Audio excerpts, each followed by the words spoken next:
Hi, Shaynna. Thank you so much for joining us today. I can't wait to hear all of your insights from your work through Voice of Change and obviously the not so great experiences, I guess, that you've had as a woman in the spotlight and, the online abuse that unfortunately can happen through those platforms. Can we start today, though, with the work that you're doing through Voice of Change and where that's come from and what you're trying to achieve through it? Thanks, yes. And one, I'm loving what you're doing because it's such an important thing to talk about. Voice of Change came about through making a movie with my children, and we were just doing it purely as creatives. And it was the impact that we felt in the cast and crew as we were filming it, talking about family and domestic violence. And everybody had this different type of approach and reaction of what it meant to them, or that they felt like they'd turned a blind eye or something like that. So it made us really think, well, when we drop this movie, we have a social responsibility of talking more about family and domestic violence rather than just awareness. So it took a couple of Yeah. years of research of what we're going to do. And really, Voice of Change really is about, not unlike what you're doing, is using your collective voice and your singular voice to actually talk about these things, to take the shame out of it, to call things out, and to come together as a community for being able to solve something, because there's only so much the police and laws that can do, because we're a society and we are responsible as a society to make us live better as a community. And there's only so many rules that you can have that can force you to be a type of person, but it is in the end a moral obligation. Yeah, it really is. And one of the things that I love about what you're doing is you're sharing these stories through art, through role play, through exhibitions. I'm a really big advocate of storytelling, connecting people and also providing that sense of belonging and making people feel like they're not alone. So I think that's a really kind of powerful point of difference in terms of how you're approaching this. Are you finding that's having a different kind of impact? Are people really resonating with that? Absolutely, because you say family and domestic violence and people cringe, they only because they just don't want to talk about it, or it's too close to home, or it's something that's taboo to talk about, even though it's happening every day and people just want it to go away without having to face it. And by using the arts, it gives people little tools for conversation. And, our movie that we were doing, there's characters that sort of symbolise, the victim, the bystander, the abuser. But they're given a character name and a character title so that people can utilise that and see parts of them or somebody that they know. And they can say, look, I think the abuser is Graham and he has his own sort of demons. And it's like, well, I think I know a Graham. And, Yeah. the victim is Kitty, and someone can just say, look, I'm Kitty. And that's all needs to Yeah, be. And so the empathy absolutely. comes with the relation to a character. And, has it made change? Absolutely, because we would have families, parents that would come in and come up to me later and say, we've got 3 girls at home and we're going home now to talk to our kids, to talk about them coming into a relationship, talking about the boundaries of their body. And then women contacting me separately going, look, I'm a pretty well-known high corporate person and I'm going through this, and thank you for putting a voice to it. And then Wow. the first week of us screening it, doing private screenings, I had two women come and tell me, thank you, I've just left my partner. So Wow. those things you can't measure by a statistic. You can measure on the impact of, if you touch one person's life for the better, it's the ripple effect also that they're going to give. So I think the importance of awareness is one thing, but also the importance of people feeling like that they can talk about it, just to talk about it, and then to talk to other Yeah. people and to not feel shame. Yeah, that's so important, isn't it? I think what we're talking about here, I guess, is visibility. We're giving visibility to the cause, we're giving visibility to the foundational concerns and problems that occur that create the people, I guess, that perpetuate or become victims of these sorts of situations. So it really is about sort of that visibility factor for all facets. And that's where we, I guess, feel comfortable. It's great that you've been able to have that level of, I guess, response from people who have felt brave enough after watching this content to change their business, essentially. Now, the unfortunate thing about abuse, whether it be physical world or online abuse, is that it's disproportionately targeting women or experienced by women. And I know that you've had your fair share of this. If you feel comfortable, could you tell us a bit about what you've experienced and the impact that that's had on you? I think, the part of it that you're saying is that, it's more targeted for women than men. It is men targeting women, but also women targeting women too. And, I have been into incredibly amazing TV shows, Selling Houses Australia, where I have two male sidekicks. And, I don't anymore. I'm not with it, not on that show. 13 seasons. And then also The Yeah. Block, I have two male judges. And any sort of bullying online or derogatory remarks were always made to me and me only. And they could say whatever they want, and it was just always just being cheeky. But if I say something, I am a bitch, or I am, not a nice Yeah. person, or I am Yeah. somebody to be talked about as though I don't exist. And it's not Yeah. unusual for somebody to get on your own individual platform and start talking about you as though you're not a person, and start talking to you about she and her, and me tapping and going, this is me. I'm not Yeah. You're on my profile. What? exactly. And it's a case also that when you're in the public eye, people have this thought process that you put yourself up for it, of this public humiliation and bullying. And that's like, well, actually, no, I'm in the public eye because I'm an expert at what I do. All this other part Yeah. is something I signed up for. But I think the thing is with the online bullying is that it is very targeted in women and their appearance, very targeted in how old they are, and very targeted in how they should act, how a woman should act in what they wear, how a woman should act in their age appropriateness, and how a woman should act around other people. And it is that part of being silenced in their way, saying, pipe it down, lady, pipe it down. And Yeah. I think the important thing for me of what I've experienced is that it would be equal, men saying this and equal of women saying this, which sort of Yeah. shocks It's me. a But real shame, isn't it? Because I think on some level, a lot of us really feel attached to the sisterhood, and that, we really all should be supporting each other and happy for each other. But unfortunately, I guess there's that tall poppy syndrome, but then there's that really direct and intentional hate. It goes beyond just mean and nasty words.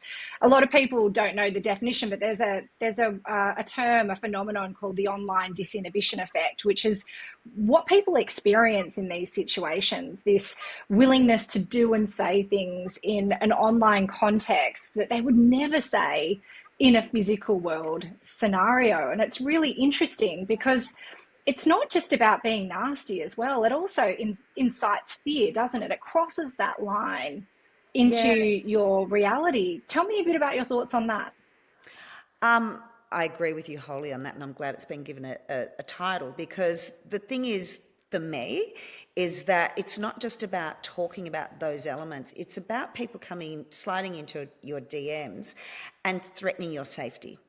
So death threats, coming to confront you, talking about how they will bring you down, and people actually making you feel like that you can't walk out your own door. And that's very real. And I don't think people see that side of it, is that a threat is a threat. And as the world has got crazier, and I feel like it really has, is that you cannot dispose of a threat as though it's somebody, they're just in their basement, doing this and Yeah, doing that, and they don't mean it. yeah, Well, how do you know they don't mean it? How do you know? exactly. And it That's the is, question. that's the thing. And, the safety of feeling like you can't walk out your door because you've had a death threat, you've had somebody who's stalking you, but not only stalking you, but also your family, and then reaching out to your friends as well. And this is my Yeah, experience. And so yeah, it is one of those things you don't talk about publicly because you don't want to really point them out that, they all of a sudden get notoriety. But at the same time, there's nothing the police can do because it's just A line here and an A line there. But if enough Yeah. people do it, it incites complete fear of your personal safety. Yeah, absolutely. And I think, you know, having personal experience as a police officer, it's really frustrating, the online world, because until something happens, your hands are tied in a lot of situations. You can't anticipate somebody doing something. They actually have to commit the crime. And we had so many people come to us in those days and share this evidence. But, you know, the prima facie, as we say, the proofs of the offence, we need to know beyond a reasonable doubt that somebody's sat at that keyboard and typed those words directed at you at that time. And it's a really tricky situation. You Yeah. mentioned as well, you know, your family. You're one of so, like, thousands of women I've spoken to over the years that have had not just their own safety threatened, but that of their children, of their partners. And that's a really frightening thing. You know, that's really hard to deal with. How did you process that? How did you deal with those sorts of threats? Well, I think I'm incredibly lucky. I have great family, great friends, great management, great team around me that we all banded together to work this out. And, my management went into, sort of addressing what was happening here. We contacted the police. It's just putting people on alert and taking me out of the equation on my own social media and having somebody else deal with that so that this person knows Yeah. that you can't do that.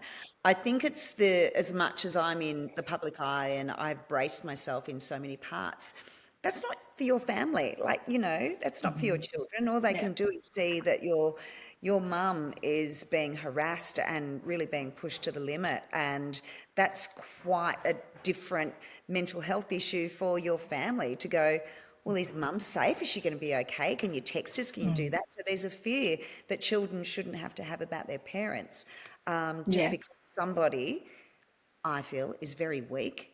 And some people say jealousy is a curse. I feel like there's this empowerment of hiding behind a keyboard that gives people this sense of grandeur that they're in control of how they can hurt somebody. And most of the time, I don't think they realize how much they're hurting. And, Yeah. I always think that, I came into social media as an adult in my 40s, and I get these threats and I get these things. And then also you get the pile on when you've got people making those comments, and then you get the pile on of, all these different people saying the same comments again as though you're not human, then fighting on your platform. And it's like, guys, the madness, stop. It's Yeah. like behind the shelter shed of a school. And it's Yeah. too much. But at the same time, that's a reality of the loud noise of hate that gets seen and heard. And I Yeah. think for me, I struggle with that because you and I know there's so many great people in the world. There's so many incredible people with great voices, but these bullies online that become a pack mentality also attack the people saying good things. Hey, pipe down, don't do this. So they will attack. And then the person will retreat going, well, I don't need this in my life. And they don't. So Totally. what ends up being is that you see 80% hate and horrible stuff, but you actually have 80% of incredible people. They just don't want to be caught up in the bullshit. Yeah, it's a really tricky thing because that's exactly what happens. People will retreat, and that's why we have this concern around the silencing effect for women. You know, this self-censorship essentially, because, you know, for want of a better reason, they don't want to get involved or they feel scared in terms of what will happen to them. And so we have a lot of women exiting platforms. And, you know, I mentioned to you earlier, there were some statistics that came out of the Harvard Berkman Klein Center for Internet and Society, and they have said that 73% of female journalists have experienced online harassment. 38% have reduced their online presence as a result of that. It's called dogpiling. And 20% have gone offline altogether. You know, that's a really significant issue, especially, you know, when it comes down to things like careers. You know, if we are a journalist or a broadcaster like yourself, and our choice is to either not participate in discourse or conversation or leave social media overall, what impact does that have on a young woman's career moving forward if that's the choice they have? I 100% agree with you because the thing is, you've got female journalists, you've got people starting out in the industry. They're not earning a lot of money. People assume you're making a lot of money and you're not. And so you're the person that has to see everything, do everything, take on everything.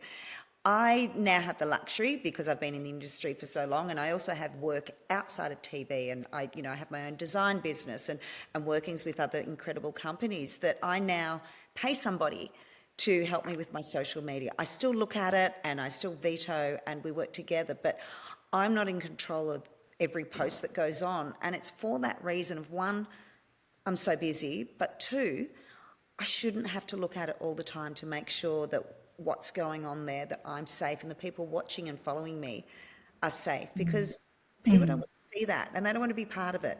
And I think the silencing is a really incredible thing because this is, something in our lives that we can't get rid of. We have to learn to work with it.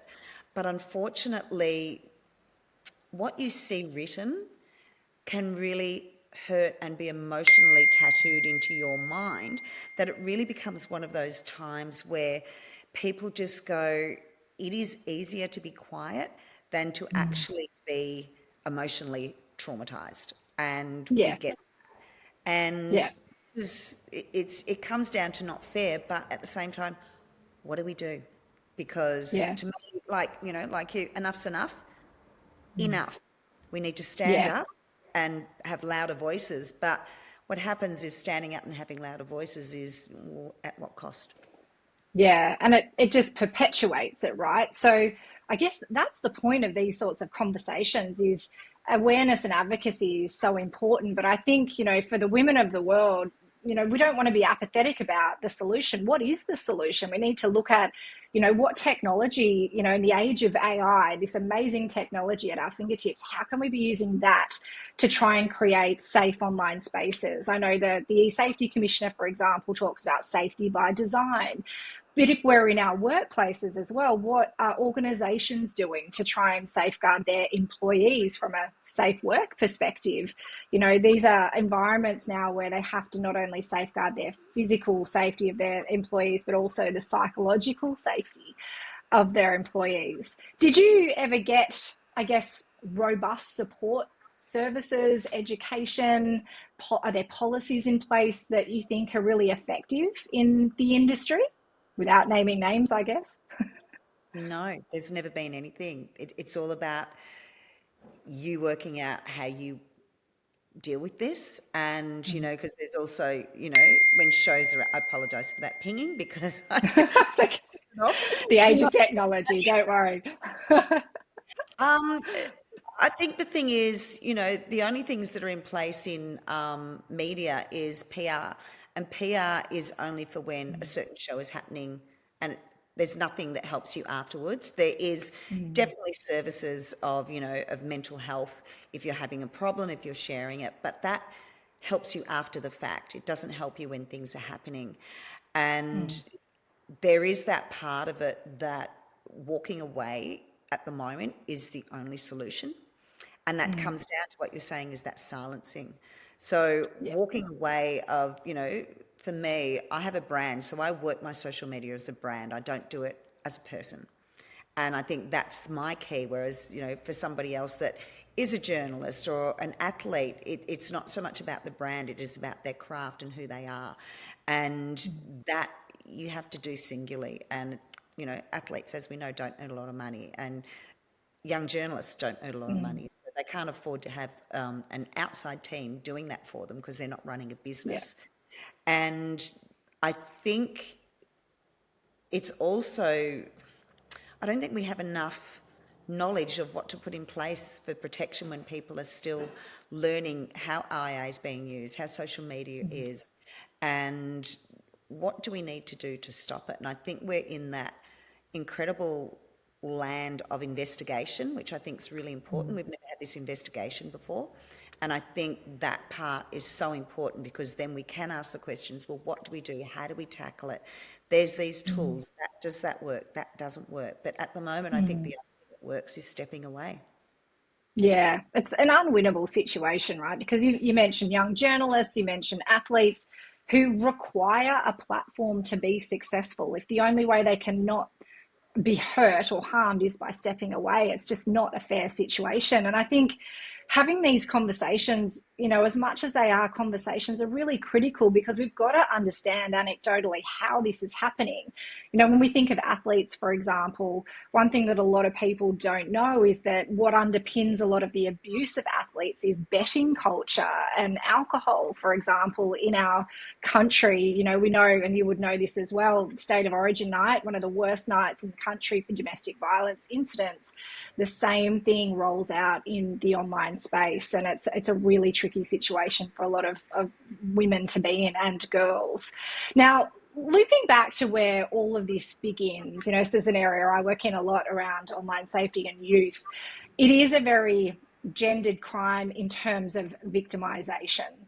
And one of the things that I believe is, for our young boys, they're feeling very displaced. They're not really sure about who are the right people, I guess, to be emulating. We don't have a lot of really aspirational male role models that are showing a sense of maturity in terms of how they address toxic male gender norms and culture. What do you think we need to do with our young boys? How can parents address this, for example? What influence can they have? I think, well, talking. Like it sounds so old fashioned, but the old community at the home of the dinner table, of actually talking about how your day is, what your day is going to be, what's like, what are your friends doing, and also having their friends over and making sure that your children have an open conversation with you. But also, what we're talking about now, have this as a roundtable discussion with the young boys, because the boys are displaced in the fact of, like, that word toxic masculinity is a real finger pointer. And, it's just like, Yeah. well, it's a certain thing that we have experienced as women, but men don't want to be part of that. So what is the alternative? So we're not here to downplay men's role, and we're not here to have a go at them, but they are part of the bigger problem that we've got here in targeting women. So what can they do to be solutions? So I think it really Yeah. needs to be us working together and talking, because there is no answer at the moment.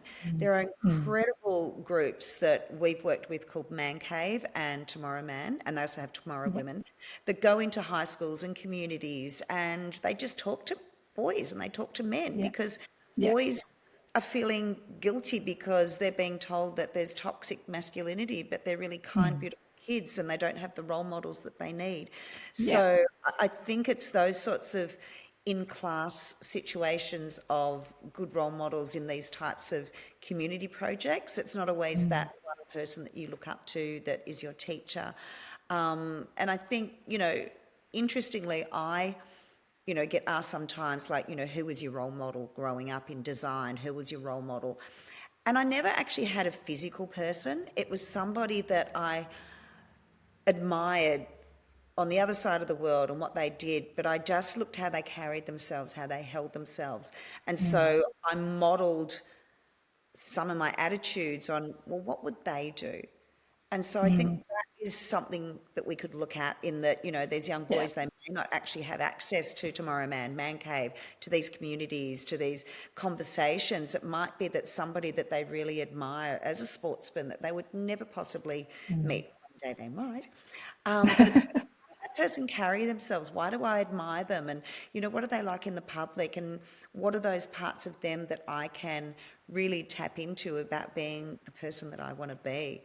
That's just a small thing, but I think we've lost the art of community, and that's worldwide. We've lost the art of community within the schools. We've lost the art of community at home, and we've lost the art of community in our social norms. Like, our sporting groups are probably most of the groups that we know where we go to. But, if Yeah. somebody's belonging to a sporting group, what group do they go to? Who do they get Yeah. together if they're like-minded people? So I think Yeah. finding your tribe is possibly the hardest thing at the moment for young boys. So finding their tribe of good male role models, I think, is a goal. Yeah, I think men really they're the secret sauce in all of this. I think as women, we can advocate and talk and we can try and create change, but actually the change starts with men being prepared to stand up, to oppose the status quo, to be that great influencer for young boys to look up to. Really importantly as well, in the absence of those influencers, the first place that a lot of our young boys are going to is social media, and unfortunately they're then at the mercy of the algorithm and clickbait, videos and the feeds that they get sort of sucked into. So I think as parents, a great thing is to have those micro macro conversations. Use recordings like this, or even some of the work that you're doing at Voice of Change. Those stories and those films, they're those moments that open the awkward discussion, and that's why I think it's so powerful. We don't need to always have a sit down serious talk, on the side of the bed. It's those moments where we see something on TV and ask them what their opinion is, and just get curious rather than judgmental, and that's how we really open up those conversations. I Now, think you tapped on, sorry to butt in on no, that. jump in. Something perfect about in the home is about having those curious conversations is that, we're all on a device or a TV that's in a different room, and not all families are in the same room. They could be No. watching the same thing, but not coming together, having that conversation. So I think in any Yeah. home is working out logically, how can you forcibly make a time or a moment where you come together and talk, because Yeah. everybody's living separately, even in their own personal home. Yeah, that's so true. Kids are jumping into their bedrooms with their devices. We've got parents that are working harder than they ever have before, who are just tapped out by the end of the day. So I think it's trying to find just those moments rather than a formal situation, tapping into the easy conversations where it is a little bit more fluid. Now, we were talking earlier about ageism being an issue for women in the media. That's certainly something that starts to pop up more and more. Women are harassed often because of their gender. They're highly sexualized. A lot of the time, their mothering skills are criticized. Ageism. Talk to me about your experiences with that, and all those or experiences of others that you've heard of. Oh, look, I think the biggest thing is like, a woman of a certain age shouldn't be wearing that is a big thing in the fact that, So look at Madonna, the queen. and I think, yes, there was something back in the 50s where, a woman got put in their place, and, that, and Coco Chanel was just like, a woman over 40 shouldn't be, exposing her arms, should have a cap sleeve and all that sort of thing, which is her just saying like, women didn't exercise then and didn't have strong arms, where you don't want to hide strong arms. And, as we're getting older, we're actually getting stronger and we've got a lot more to say. So the fact that ageism is about putting women in their box and making them silent, basically telling them that their opinion, what they wear and what they do is not worthy of attention. And I think one of the biggest things for me comes down to what I'm wearing. And I've always expressed myself in what I wear. And I posted something just the other day, and, I rarely call out what it is, because I just like look, block, block, delete, because I just don't want people to see this toxic comment. But there was a couple of comments from mainly men, and there was a couple of women, in the fact of like, for someone of your age, you shouldn't be wearing something like that. You're not going all gracefully and you're not doing this. And I just literally had a bit of a hands on hips going, F you, like, have try and tell me what I should and shouldn't wear and how I should be feeling and how I should be graceful or not graceful. And it's one of those things that I just posted out of enough, and I didn't Yeah. shame them, I didn't anything. It's just, and I use this term I'm very proud of, is that, your middle age is my coming of age, in that, we are so powerful at any stage of our life. How dare your thoughts of what you think you should act should determine how I should act. And that comes down to, it is great to just let things slide because you don't want to become combative. But then sometimes you just have to stand up. And I have to say, because I stood up and I just went, I'm not taking this, the amount of support of women coming along saying, thank you for standing up. Thank you for saying this. And a lot of people sometimes are just sitting there waiting for somebody to say something they want to say, but they either don't have the words or they're too afraid. So again, Yeah. that shows that our silencing allows this negativity to perpetuate and tell us what the norm should be. Whereas we stand up and have the guts to be in the arena, we're actually not just saying it for ourselves, we're saying it for other people, and gives them the allowance to say, you know what? I saw Shaynna stand up the other day. I'm going to stand up too because I know she got support. I'm going to stand up. I know I'm Yeah. going to get support. And if you don't get support from your collective, maybe they're not your collective. Because, Yeah, that's really true. yeah, we shouldn't be shamed for how we dress, how old we are, and we shouldn't be shamed for someone's expectations of what they think we should be. Yeah, absolutely. And I think that that collective rising where people, I guess it's that online disinhibition effect again, but in a positive way where people will get behind a positive message and a public figure who's prepared to stand up for themselves. It's really interesting because there's certain ways that we can influence the way that people react online. And one of the tricks is often if there's a positive comment on a photo like that, for example, if we pin that comment to the top, what typically happens is people kind of copy that same behavior. And so there's different little tips that we can share with people, particularly women, about how they can impact, I guess, that experience sometimes. But it does often take someone like yourself with that platform, with that courage to really represent what is happening for so many women, around the world. Now, before we sort of finish up, I want to talk about what you think are the real solutions. I know we sort of said there's not really too many other than conversations. We've talked about certain tools that you might be able to implement on social media platforms. I mean, they have, restricted word features and mutes and blocking and notifications and things like that. There's a lot of work that still needs to be done around that, but certainly education on how to safeguard using the technology and, of course, where and how to report things. But if you had sort of a key takeaway, one thing that you think should be done from now to reduce the impact of online abuse and I guess the subsequent consequences that can happen from that I think for for women me, and like I'm not girls, tech what savvy, would so it I be? can't give you any technical details. But for me, I think the main thing is support people that are standing up.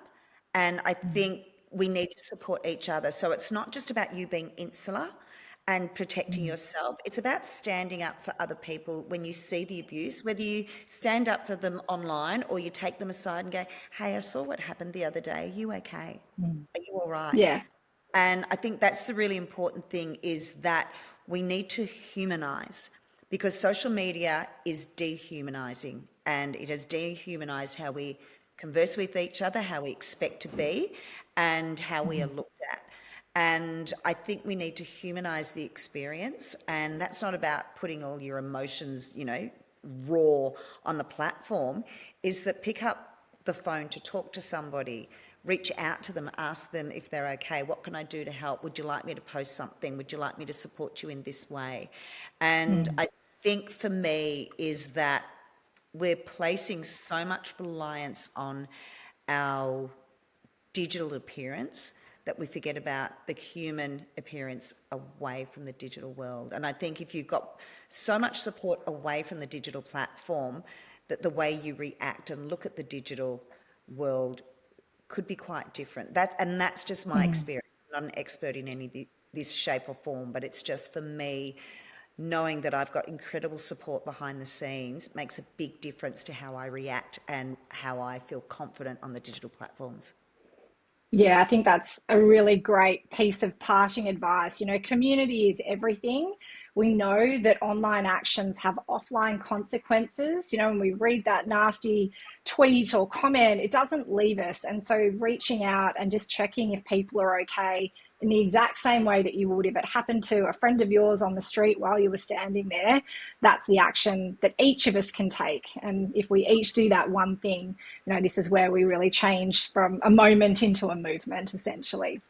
Yeah. Shaynna, thank you so much for your time. I could talk to you all day about this sort of stuff, but I just want to say thanks so much for sharing your insights, your experiences, your vulnerabilities and your advice. It's been amazing to chat to you. And I just want to say thank you for what you're doing, because the more we talk about it, the more we take action, the more we can actually get a kinder world. And I think in the end, that's what we're Mm. after. That's what everybody's after. Let's hope that we get there.